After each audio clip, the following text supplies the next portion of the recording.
Ei, Finalmente conseguimos! finalmente. Fala a verdade, muito melhor se a gente tivesse no camarim, entrando, a cortina se abrindo, não é? Era muito mais Ai, fácil e gente, preciso o começo, né? gente, mas deu certo, meninas. Deu certo, meninas. A gente já tem umas pessoas entrando. Nós vamos Hum. falar sobre o espetáculo São Paulo. Oi, Joyce. Tem bastante gente entrando aí. A gente pode esperar um pouquinho mais algumas pessoas. Oi, Edna. Estamos aqui com a Aline Meyer, que é assistente de direção do espetáculo. Regina, que faz o espetáculo com mais 4 músicos incríveis. Já já a gente começa essa live.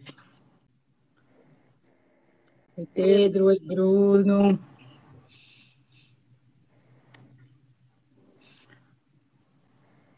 Acho que é isso, meninas. Acho que já dá para ir Já começando e dá as para pessoas vão começar. entrando, né? Já dá para começar.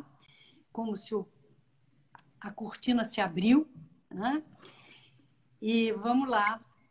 Mas como é triste a gente não ver as pessoas, né? A gente ficar falando no abstrato. Mas, enfim, é bom a gente se acostumar. faz parte agora. Faz parte. Tá no jogo. Então, nós vamos falar aqui um pouco sobre esse espetáculo São Paulo, que é um espetáculo que está em processo, e é um processo lento, já faz anos que nós estamos trabalhando nesse espetáculo, e agora estamos fazendo essas apresentações online, mas não significa que a gente vai parar por aqui, porque a nossa meta é continuar trabalhando esse espetáculo e estrear o ano que vem, na hora que for possível estrear, nós vamos fazer isso.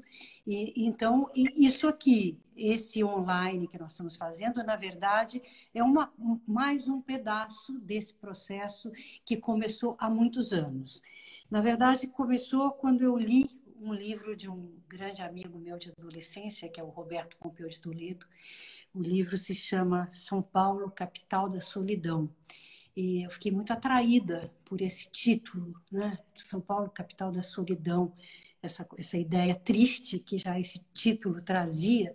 E eu fiquei, lendo o livro, eu fiquei completamente fanática por São Paulo. Eu corria atrás de tudo que ele descrevia ali no livro. Eu saía a pé para conhecer, para ver os lugares que ele descrevia, o que tinha acontecido ali, como é que era, por exemplo, a forca que existia na Liberdade, aonde ficava. Eu fiquei completamente obcecada por São Paulo, que é uma cidade que, na verdade, eu não escolhi para viver.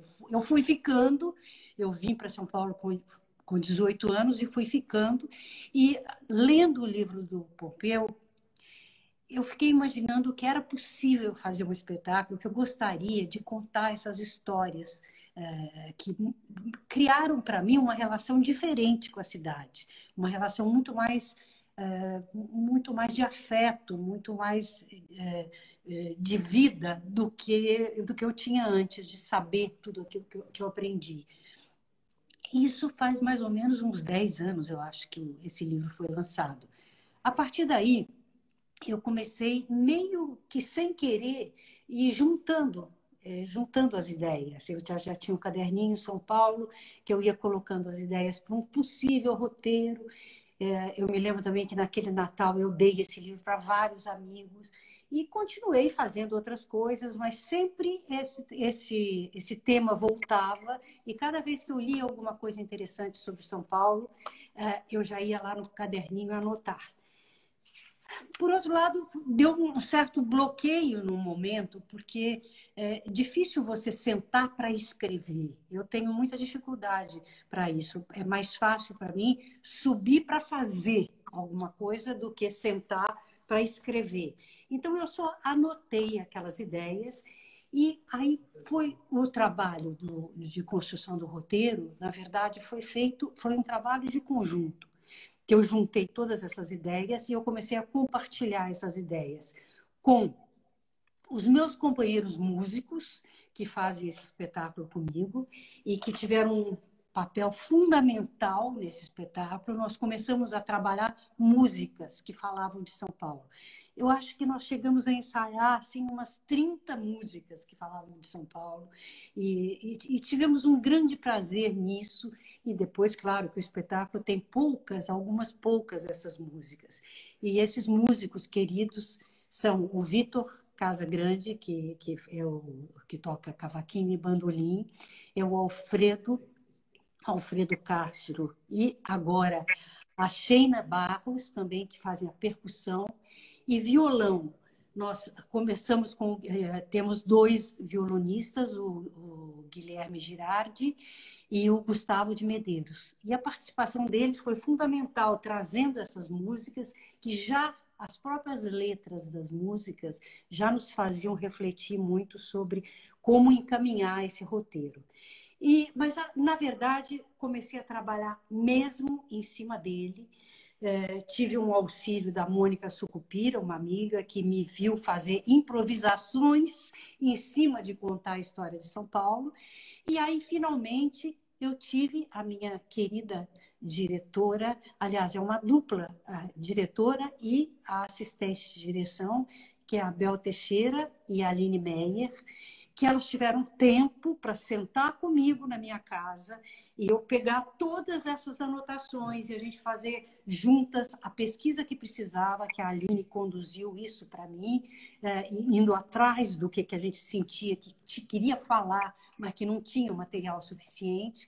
E junto com esse trabalho que eu já tinha feito, já estava bem adiantado com esses músicos, que já são meus companheiros antigos de outros espetáculos, e aí, sob a direção da Bel Teixeira, direção luxuosa e carinhosa da Bel Teixeira, nós resolvemos fazer uma primeira versão desse roteiro.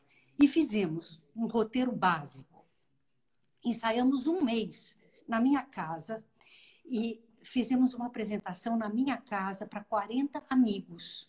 Enchemos de cadeiras, convidamos os amigos e fizemos uma leitura para essas pessoas.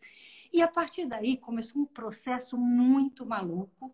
E aí já a Nayan Moreto entrando na direção de produção e começou um processo muito engraçado e gostoso, que é ouvir o que as pessoas tinham a dizer. Então, nesse primeiro dia na minha casa, a gente percebeu que faltavam coisas óbvias, sabe? Amigos falaram, não, mas como? Vocês não falaram do café? Falaram muito pouco do café. E começou, então, um entusiasmo desse grupo de amigos, que são coautores também, porque eu recebi e-mails e recebia coisas. Não esqueça de ler tal livro. Aí teve esse problema, né?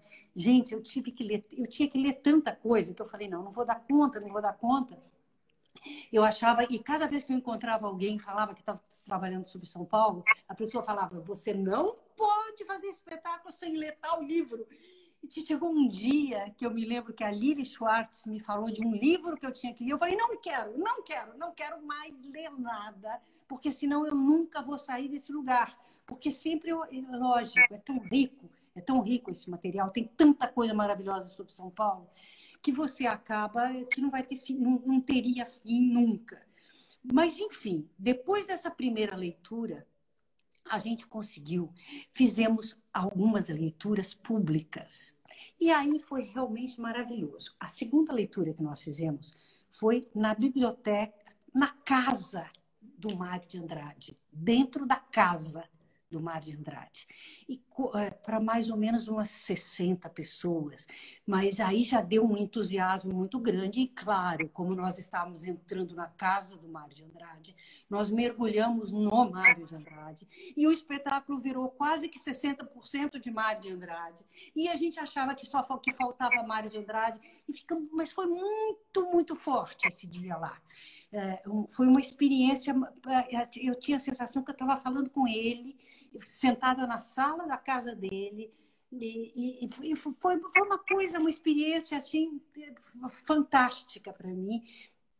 cheia de insights sobre São Paulo, sobre aquela região da Barra Funda. E aconteceu a mesma coisa. Vários amigos ali, e já eu tinha convidado alguns amigos bem especialistas que gostam de estudar São Paulo, que tinham escrito livros sobre São Paulo, que muitos estavam presentes, enfim, muita gente de teatro, amigos presentes. E aí foi uma enxurrada de novas ideias. Eu falei, meu Deus, isso vai virar uma peça daquelas do Zé Celso de 7 horas. Eu achava que não tinha jeito de não ser isso. Depois teve uma outra leitura, que foi na Biblioteca Mário de Andrade, que foi no palco. Aí a coisa já começou uma cara meio teatral.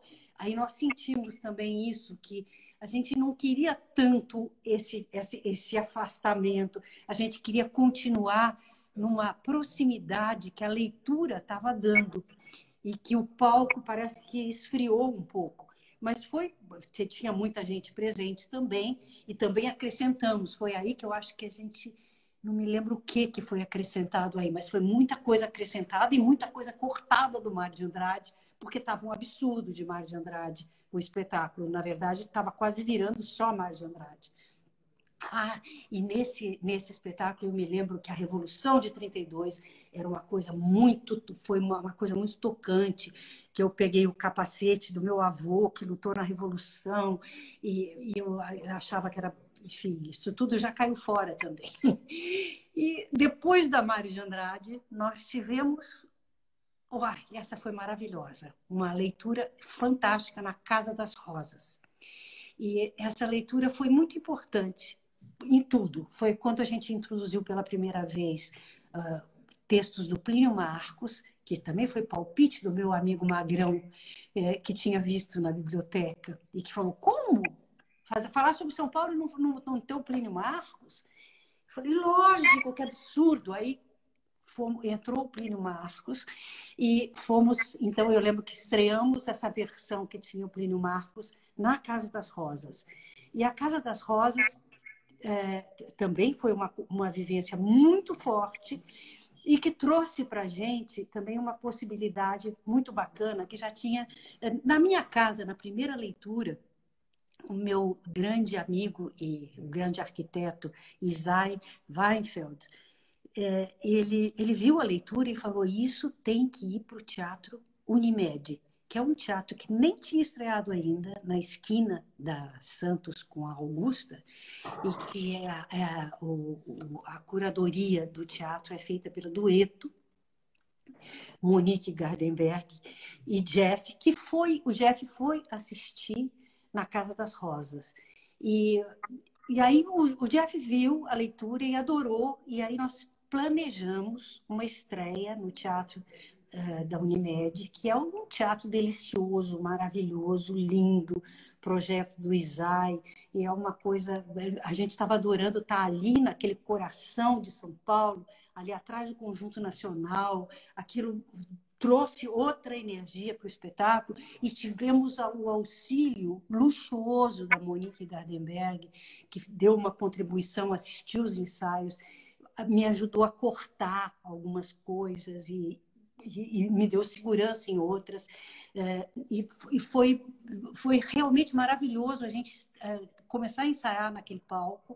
Aí nós já realmente estávamos fazendo teatro, e a Simone Mina criou um cenário lindo que um pouco repetia aquela condição da leitura que nós estávamos fazendo na minha casa, em cima de uma mesa branca, e a Simone pegou essa ideia e criou uma coisa maravilhosa. E o Beto Bruel fez uma luz espetacular, e nós ficamos assim completamente entregues para essa estreia. Marcamos essa estreia para uma quinta-feira, dia 12 de março de 2020. Na quarta-feira, a gente fez um ensaio geral, aquela coisa do ensaio geral, e estava indo muito bem a bilheteria, as pessoas querendo assistir, todos os amigos que eu estava convidando estavam confirmando, e eu já não tinha mais nem como convidar mais ninguém, estava tudo esgotado, foi dando uma sensação muito forte, muito boa. A pandemia já tinha começado, mas era longe da gente. porque estava lá na China, estava começando na Itália. Então, não era uma ameaça que a gente sentia na pele. Mas eu sei que nós fizemos esse ensaio na quarta-feira, dia 11, e no dia 12 de manhã eu acordei, tinham várias mensagens da Monique falando: venha para cá que nós precisamos conversar. Aí eu fui para lá e o teatro que estava me propondo a gente cancelar a estreia por causa da pandemia que já estava chegando perto. Claro, eles como uma firma de Unimed, como uma empresa de saúde, tomou essa atitude. Nós fomos o primeiro teatro a fechar as portas por causa da pandemia. E foi uma tristeza enorme. E, por outro lado, a gente continuou trabalhando. Continuei a pesquisa e aí começamos a ver de longe também, a ver o que estava faltando e acabamos acrescentando novas coisas no espetáculo.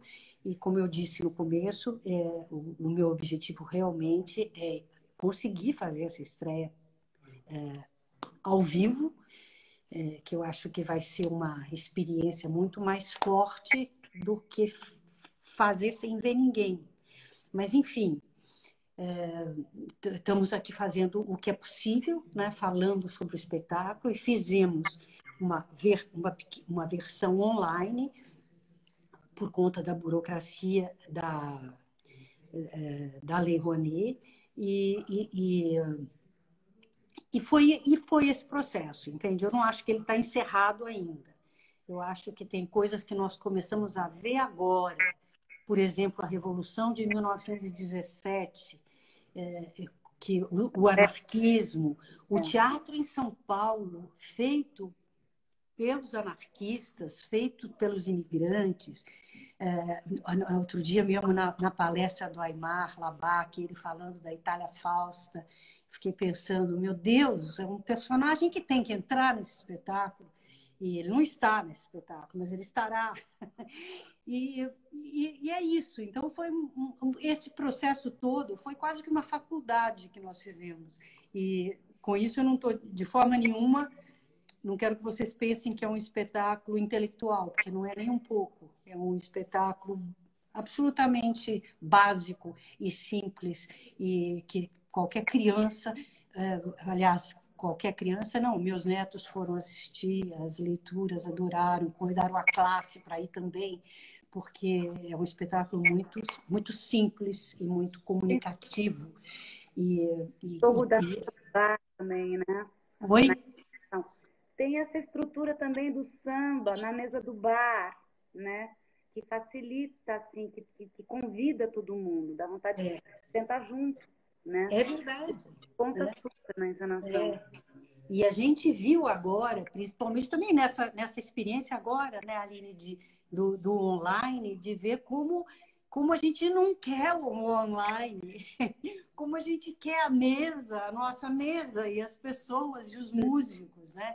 E como a participação dos músicos também, que eles são maravilhosos, eles são geniais, e eles estão estão participando cada vez mais. Eu estou brincando que eles estão virando atores, porque cada vez eles estão entrando mais no espetáculo. Pode ser que quando a gente venha estrear ao vivo, eles já estejam fazendo muitas partes do espetáculo que eu possa deixar de fazer e eles fazendo no meu lugar. Mas a parte musical tá uma coisa primorosa, é lindo, é lindo.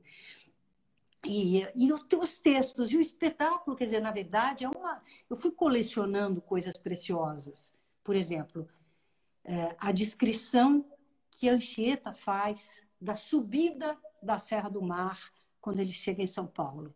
Ele conta como é que era esse caminho. E uma coisa tão linda, tão impressionante, sabe? Que ele fala... como é que começa? Ele começa falando, é um caminho muito árduo, muito árido. Não é? Como é que era, Aline? Caminho muito áspero. Deixa eu até tenho aqui. É um caminho muito áspero, e creio que o pior que há no mundo, O viajante saía da faixa iluminada do litoral e vão lá por umas serras tão altas que dificultosamente podem subir nenhuns animais. E os homens sobem com trabalho e às vezes de gatinhas por não despenharem-se.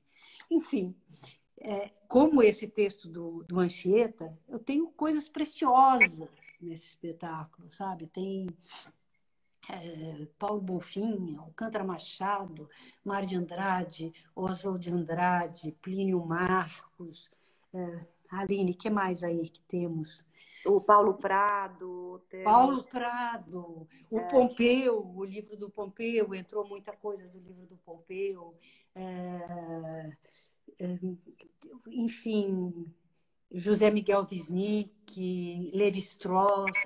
Nós temos uma infinidade de autores que eu fui catando pedacinhos de cada um e armando esse roteiro em cima dessas palavras. E tem o nosso lindo Meu Tietê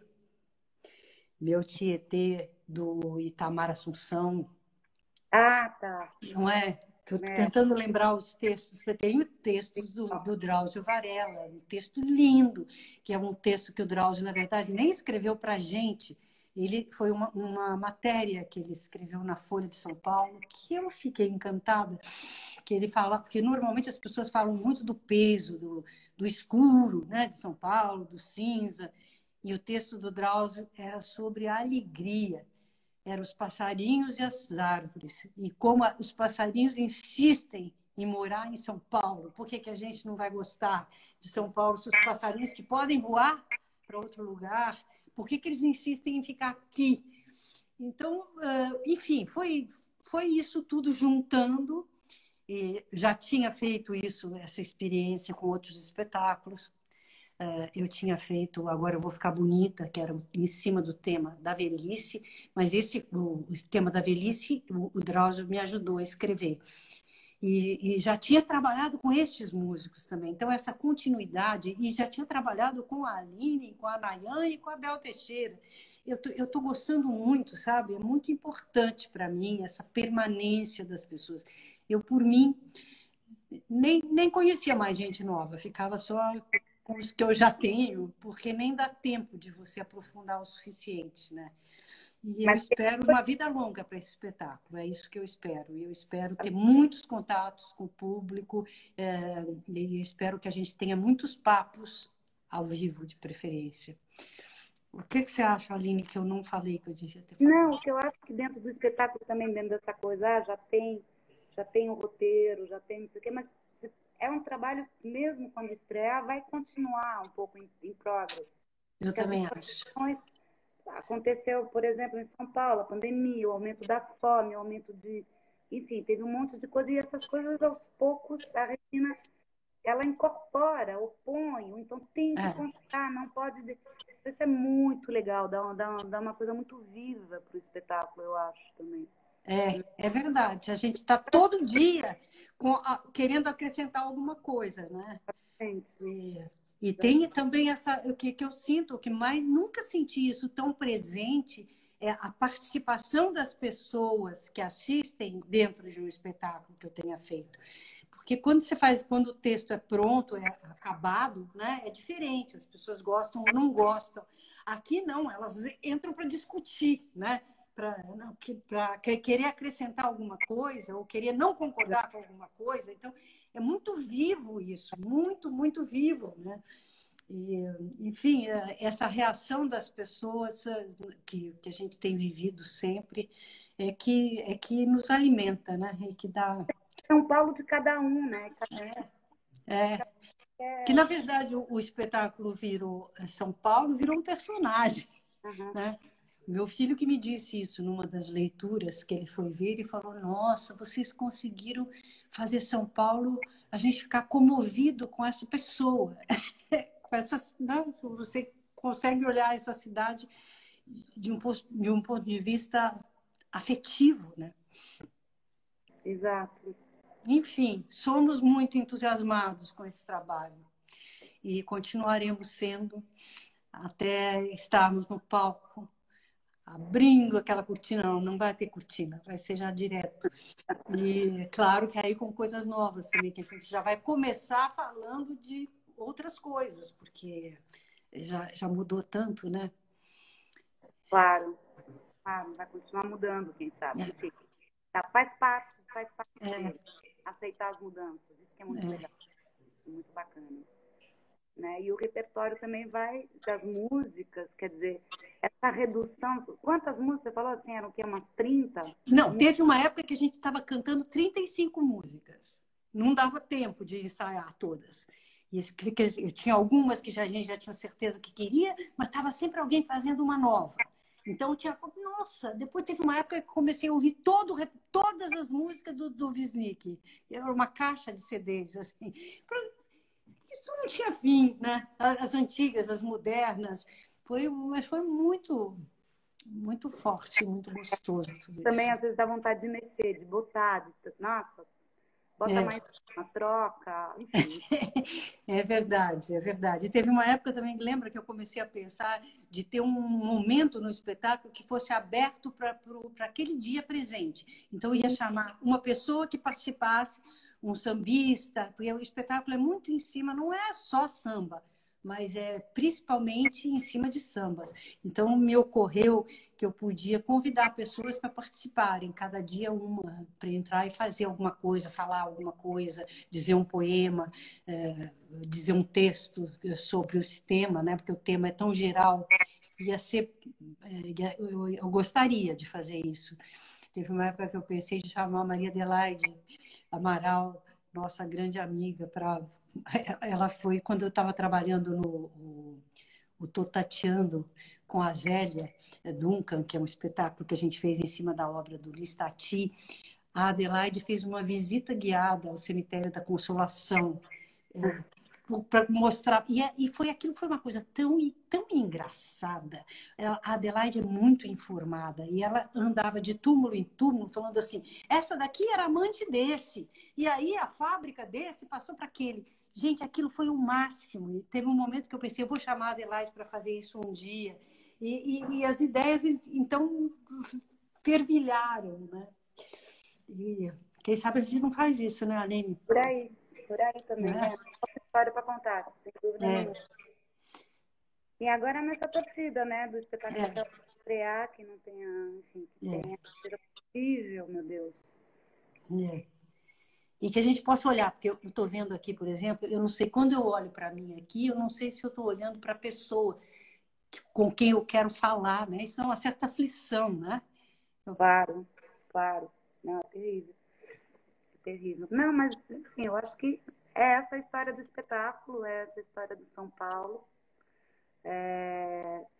E voltando a falar um pouco também da coisa visual de São Paulo, que também a Simone, tanto essa parte visual, gráfica, e quanto a coisa do cenário, também acho que teve uma coisa muito linda que aconteceu. Esse descobrimento, entre aspas, não, mas você trouxe o Germán Lorca para O Germán o Lorca. visual do espetáculo. E isso deu uma cara. Nossa, isso eu achei incrível, uma coisa linda. Eu fui ver a exposição Ficou dele no Itaú Cultural e eu caí de quatro, fiquei impressionadíssima. Não é? E a figura dele, né? Ele tem agora 96 anos, não é isso? Acho que sim. E as imagens dele são maravilhosas, as fotos dele é uma coisa maravilhosa e a gente pediu licença para ele para usar algumas imagens dele retrabalhadas no visual gráfico. Ficou incrível. Nossa, São Paulo, eram imagens já mais antigas e ficaram moderníssimas. Enfim, é muito linda essa mistura, essa contínua mistura. Paulo faz a gente pensar, enfim. Não, né? É sempre muita informação, é sempre muita gente, é sempre muito. Não dá para ficar numa ideia só sem olhar as outras. Sem olhar as outras. Agora mesmo eu já estou babando com a ideia de contar um pouco sobre o quarto centenário, quando passava um avião jogando estrelinhas prateadas. Eu morava no interior, morria de inveja das pessoas de São Paulo, das minhas amigas de 10 anos que corriam pelas ruas juntando estrelinhas de São Paulo. Nossa, eu ficava... Aquilo eram umas pequenas flâmulas, assim, escrito São Paulo há 400 anos. E aí, conversando com o Alfredo Castro, que é o nosso músico da percussão, ele também tem lembranças. A família dele contou para ele coisas do quarto centenário. E agora eu já estou com essas ideias. Aproveito para contar para vocês. Nós precisamos assistir um vídeo que tem sobre o balé do quarto centenário, que tem a Eva Vilma dançando no balé do quarto centenário, porque eu acho que é uma coisa...